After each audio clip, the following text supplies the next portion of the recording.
Hello, my name is Bayu Afkar and now let's talk about sociolinguistic. This time I want to talk about language change, the research designed. So basically, this is a book. Then I want to represent or explain about some point that I got from this book. So let's go to the first point.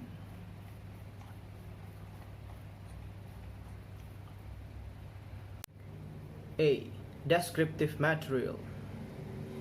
Romain points to a problem in sociolinguistics that many researchers assume that all varieties of a language have an underlying unity, and that the standard language is to be taken as the point of reference in describing other varieties. 1989. There is no easy way around this problem, and any references to Scottish Standard English or Standard English will simply be made because they are convenient reference points, and it's not implied that they are in any way better. So, all transcription are phonemic unless otherwise stated. I begin with a discussion of the vowels. So, this is a vowels from Wells lexical sets. Kit, head, trap, strut, bath, and the other. There is so many examples from Wells lexical sets. So let's go to the next point. Phoneme inventory.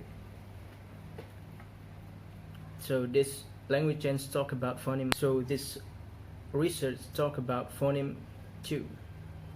A phoneme inventory will augment the lexical sets given above, as the standard lexical sets do not capture the groupings in the Doric.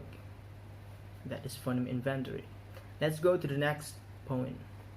Monophthong. So monophthong is one sound of vowel.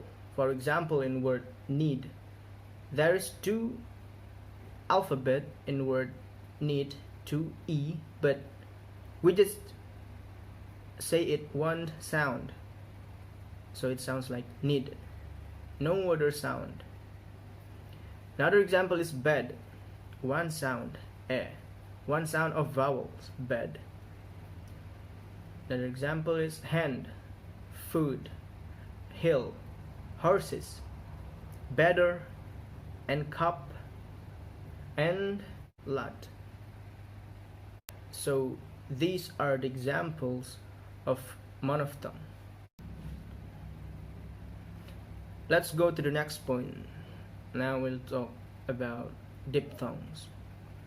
Diphthongs is two sounds of vowels. So diphthongs is basically two sounds of vowel. For example, in word goat, we can hear there are two sound of vowel. Goat, coil. So, and the other example is boil, spoil, boy, and hear. The sound ear is a diphthong, same as the other one. So the diphthong oi in word boil and spoil. The diphthong in this lexical set has a low front vowel for the initial mora, perhaps as a result of a merger with the pride said.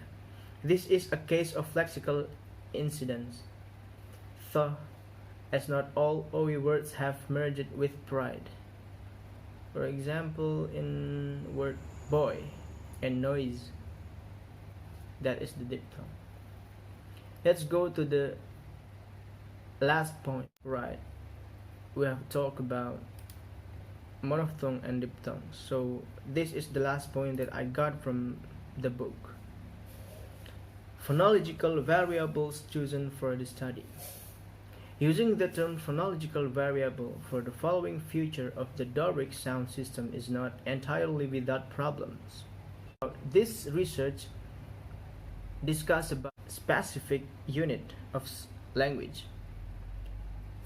So this research talk about the biggest unit of language and also the smallest unit of language. For example, in this case, phonological variables. So we can say this research talk about phonology, the smallest unit of language, phoneme. Okay, we are going to the end of discussion. I give you some literature from Carswell about phonological variables. One firm is close to standard English as the Durham Phonological Inventory and its phonetic realization will allow, while the other form is lexically distinct from standard English while remaining identifiable as the same word as its standard counterpart. Carswell, 1987. So that is the end of our discussions.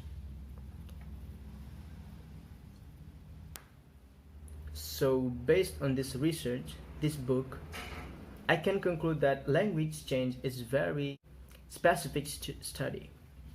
The language change can talk about the biggest and the smallest unit of language. So this language change also talk about the biggest unit of language. That's all from me. Thank you for watching. Goodbye.